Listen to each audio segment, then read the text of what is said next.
live long and prosper. Yeah, if you haven't really seen my feeling I try to do the Star Trek thing, yeah, I can't really do it, I can't really complain. But overall, yes, the Star Trek film is finally here after 4 years wait for us, where we really should have had it maybe last year. You know, it could have been part of the 2012 amazing list of films.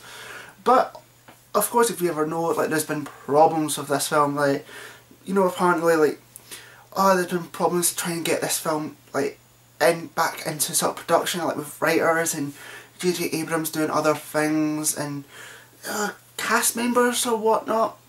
And then when he finally did release it, what was it, they released a teaser on like around middle of December, and then they released a teaser trailer, and then they released a 9-minute preview in front of The Hobbit, and then they released another trailer, and then they released a Super Bowl trailer, and then they released another trailer, a couple of TV spots, and then a trailer, and then they released, yeah, another trailer. So I was getting quite nervous that this film wasn't going to live up, and while all the trailers, you know, looked good, I was still kind of nervous considering if they spoiled too much, because kind of happened with Amazing Spider-Man is you've kind of like seen pretty much all the film if you just look at all the wee sort of trailers and TV spots and whatnot. But all I can really say is this movie delivers in plentiful of things. Before we get off to the thing of what I liked and what I probably didn't like, the story is actually pretty damn good. Only problem is it's a little weak in a couple of parts, and they seem as though they're just trying to bring back something that I thought was resolved from the first film back into this. Didn't really make that much sense and was a bit kind of redundant in a way.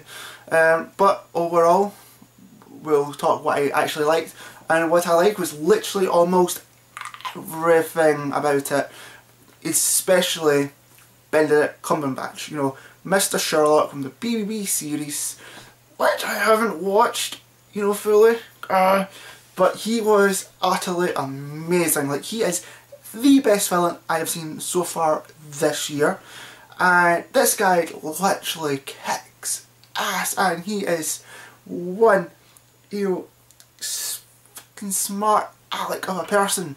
This guy really is freaking great in this film, and he's got a really good future in Hollywood, and they all almost featured in Galaxies and blah blah blah. But what about the returning cast? You know, Chris Pine coming back as, you know, as Captain Kirk. And I will be honest though, I think Chris Pine's put on a wee bit of weight since the first one. And he just doesn't look as you know, as slim as he was in the first, like in the first one. He kind of looked like he, you know, he kind of ate all the pies during the production and whatnot. But overall, he was still really good. He still, you know, has this, you know, the charm, what makes, you know, what people loved about him in the first one to this. And Spock's there as well, a bit more, you know, Vulcan, a bit more emotionless and a bit more confusing and trying to understand the guy.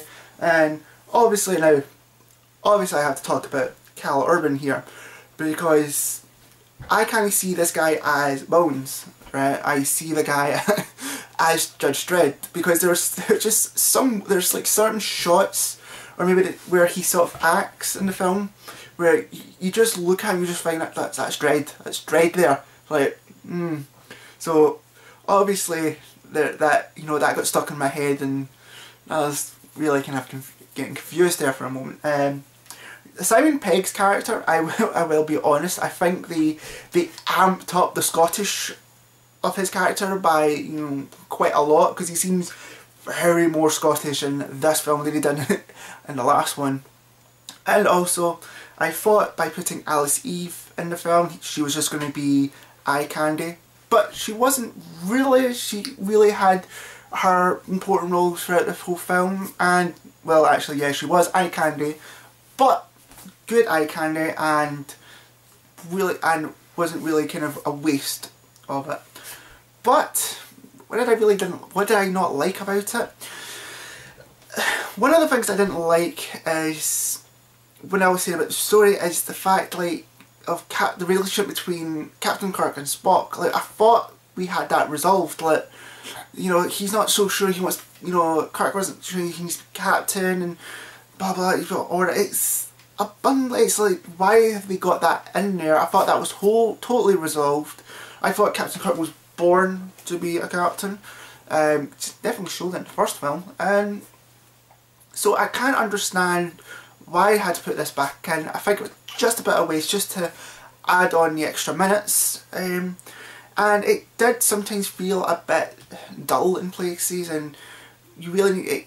You do get kind of lost in a couple of scenes, but overall it's not. These are kind of more, kind of wee little bit of nitpicks, but that is just nothing compared to this whole entire film, which was absolutely amazing.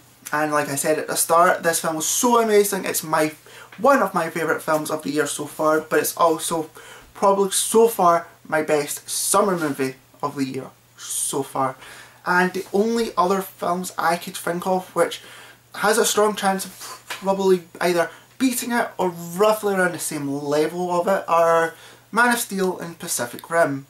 Yeah, there's probably a few more out there, but I just kind of, this film is just like really good, because you can go, like, people who are not Star Trek fans can go into this and they'll have a blast, and people who are Star Trek fans will still have a blast, because because I noticed there's a couple reference to a lot of Star Trek lore, and yeah, this is really amazing.